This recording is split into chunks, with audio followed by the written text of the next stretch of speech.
I want to first of all thank you for the excellent arrangements made for the hosting of this CELAC summit and for your extraordinary leadership during the last 13 months of this community.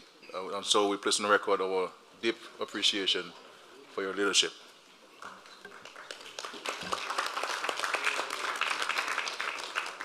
I will try to be brief, Comrade Chairman, and stick to my 7-minute mandate. But we established CELAC to address matters by ourselves and for ourselves. And I believe that we need to ensure that we keep to that mandate of the establishment of CELAC. We have within the community, Comrade Chairman, our sister nation of Haiti that has been going through its own challenges for decades now, but more so recently. Haiti needs this community and indeed the global community now more than ever. And we have to be careful that there is not a sense that we have what is called Haiti fatigue. And while we focus on other regions, we appear as a global community to forget that Haiti exists and Haiti needs the support of all of us. Our hope and prayer is that we can provide Haiti with the support that it needs to address the governance issues, the security issues, and the humanitarian issues. And so I'm hoping that in the declaration we can have a very clear message of solidarity and support to our Haitian brothers and sisters. I want to address the issue of climate change. We've had many opportunities to meet as a global community on climate change. We go into the 30th COP this year. We've had Kyoto, commitments made. We've had commitments made in Copenhagen, and we've had commitments made out of the Paris Agreement. We have not seen the fulfillment of any of those promises to the developing world. And every time we go to a COP conference, there's a new offering. And then we get excited by it. And nothing comes out of it. And I believe that we in CELAC, we need to convene our own conference on climate change and to seek to map out our consolidated view on climate change and what we demand of the developed world with regards to compensation for us. Because going to these conferences is really becoming a waste of time and a very disappointing occasion for those of us who suffer the brunt of the impact of climate change. We're not here talking about textbooks or theoretical matters. We're talking about issues that affect us on a daily basis, caused not by us, but by the developed world. And it is not about pity. It is about compensation, accepting that something has gone wrong. You are the cause of it, and you need to pay up to address the damage that has been caused and continues to be caused to our developing countries. I want to commend the leadership of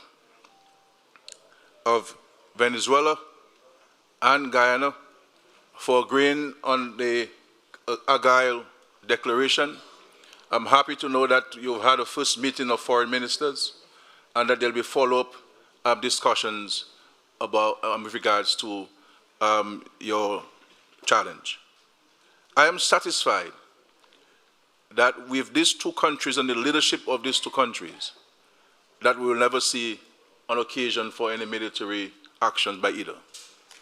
These are mature leaders who understand what peace means, who understand what working together means, and no doubt they will continue to do so. I have every confidence in the leadership of President Maduro, and I have every confidence in the leadership of Dr. Ali of Guyana.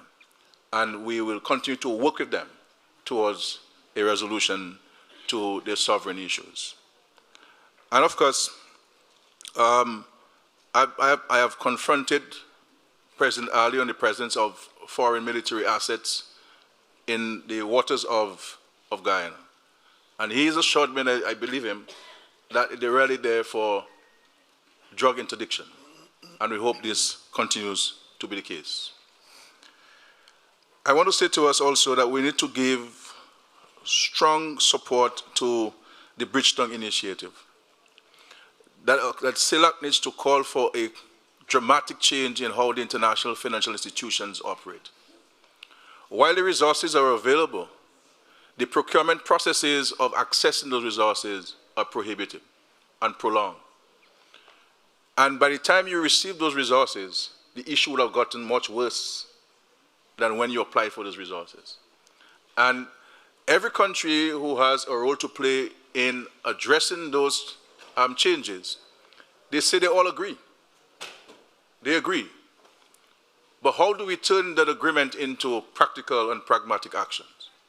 And so, my friends, let us remain true to the spirit of CELAC. Why did we get together as CELAC? We got together because we believe that organizations like the OAS failed us. And we wanted to chart our own path in finding resolutions to challenges. And finally, but not least, I want to reiterate Dominica's strong call for the removal of the blockade against our sister nation of the Republic of Cuba. Cuba should not be subjected to this arbitrary unilateral action by the United States of America. And it is not about an ideological battle. It's about a principle. It's about justice. It's about peace and ensuring that a country can determine its own political system and the way of life of its people. And I hope that we can reiterate our call for the removal of the blockade against Cuba. Thank you very much, Mr. Chairman.